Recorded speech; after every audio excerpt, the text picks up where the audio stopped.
King Alfred the Great. Alfred the Great was king of the West Saxons from 871 to 899. He is renowned for his defense of the kingdom against the Vikings, his legal reforms, and his promotion of education. He is considered one of the most important figures in English history, and the only English monarch to be called the Great.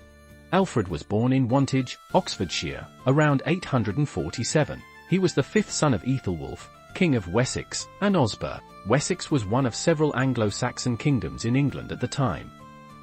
Alfred was a remarkably well-educated child for his time. His father, Ethelwulf, took him on a pilgrimage to Rome at around age 5. This exposure to Roman culture and learning profoundly influenced Alfred. Alfred wasn't initially in line for the throne. His older brothers, Ethelbald, Ethelbert, and Evald, all ruled before him. He participated in battles alongside his brothers, gaining valuable military experience. He also fought in battles against the Vikings as a young man.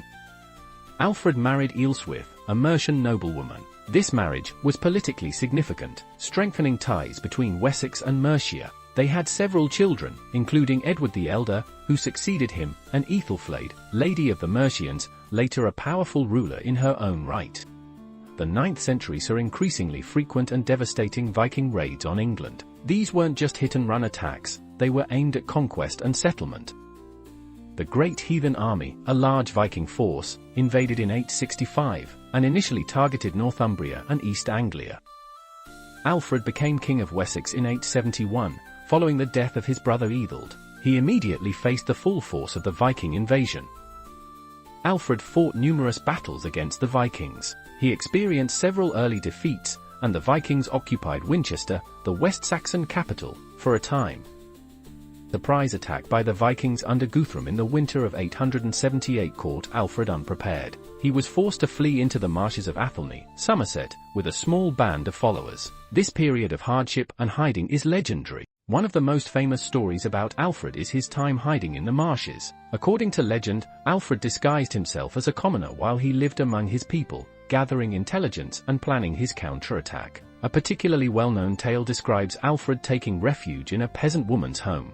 Unaware of his true identity, she asked him to watch over some cakes, small loaves of bread, she was baking. Distracted by his thoughts of reclaiming his kingdom, Alfred let the cakes burn, earning the woman scolding. Some accounts also suggest that Alfred may have traveled in disguise to Viking camps or villages to spy on enemy movements, which aligns with his reputation for cunning strategy and resilience. The Battle of Edington. After regrouping and gathering support, Alfred decisively defeated Guthrum at the Battle of Edington in 878. This was a turning point in the war. The Treaty of Wedmore 879, following his victory, Alfred negotiated a treaty with Guthrum. This treaty divided England into two parts. Alfred's kingdom of Wessex and parts of Mercia remained under Anglo-Saxon control. The eastern and northern parts of England came under Viking control, forming the Danelaw. The treaty also stipulated that Guthrum had to be baptized as a Christian.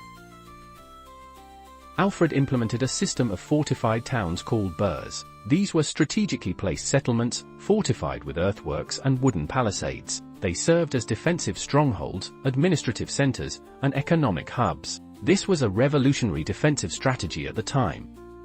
Naval development. Alfred recognized the need to counter Viking naval power. He ordered the construction of a fleet of ships, laying the foundation for the English Navy. These ships were longer and more maneuverable than Viking ships, designed for fighting at sea. Legal and administrative reforms. Alfred compiled a law code known as the Diem Book. It combined existing Anglo-Saxon laws with biblical principles and his own judgments. It aimed to establish a just and consistent legal system. It's important to note this wasn't a completely new code, but a compilation and revision of existing laws. Alfred's laws emphasized the importance of justice, fairness, and the protection of the weak. Alfred also reorganized the administration of Wessex, strengthening royal authority and improving governance. The Viking raids had disrupted learning and literacy in England. Many monasteries, centers of learning, had been destroyed. Alfred believed that education was essential for the revival of his kingdom. He initiated a program to promote literacy and learning. Translation of important works. Alfred personally oversaw the translation of several important Latin works into Old English. These included Gregory the Great's Pastoral Care, a guide for priests and bishops; Boethius's Consolation of Philosophy, a philosophical work dealing with themes of fate, free will, and happiness. Augustine's Soliloquies, a philosophical dialogue. Orosius's Histories Against the Pagans, and a world history. The Anglo-Saxon Chronicle. Alfred is believed to have commissioned the Anglo-Saxon Chronicle, a historical record of England written in Old English. It is a vital source of information about Anglo-Saxon history. It continued to be updated for centuries after his death. Recurring illness. The Anglo-Saxon Chronicle and other contemporary sources describe him suffering from a debilitating illness that plagued him for much of his adult life. Here's what we know. Symptoms. The descriptions point to chronic pain in the abdomen and lower back, along with periods of diarrhea and general weakness. He experienced flare-ups of this illness throughout his reign, sometimes incapacitating him for extended periods. Asa, Alfred's biographer, details these symptoms vividly. He mentions Alfred suffering from a secret suffering that began in his youth and worsened over time. Asa also notes Alfred's physical appearance changed during these periods, becoming pale and weak. Modern historians and medical experts have proposed several possible diagnoses. The most widely accepted theory is that Alfred suffered from Crohn's disease, a chronic inflammatory bowel disease. The symptoms align remarkably well with the historical descriptions.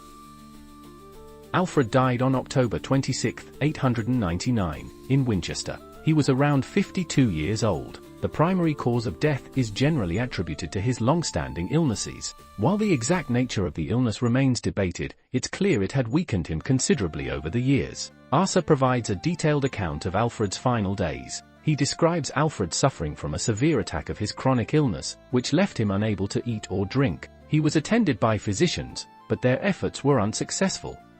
Alfred was buried in the Old Minster in Winchester, alongside his wife, Ealhswith, and his son, Edward the Elder. However, during the Norman conquest, the Old Minster was demolished and their remains were lost. Recent archaeological work has attempted to locate Alfred's remains, but so far without success. Alfred was succeeded by his son, Edward the Elder, who continued the work of reconquering the Danelaw. Alfred is the only English monarch to be universally known as the Great. This title reflects his extraordinary achievements and his lasting impact on English history.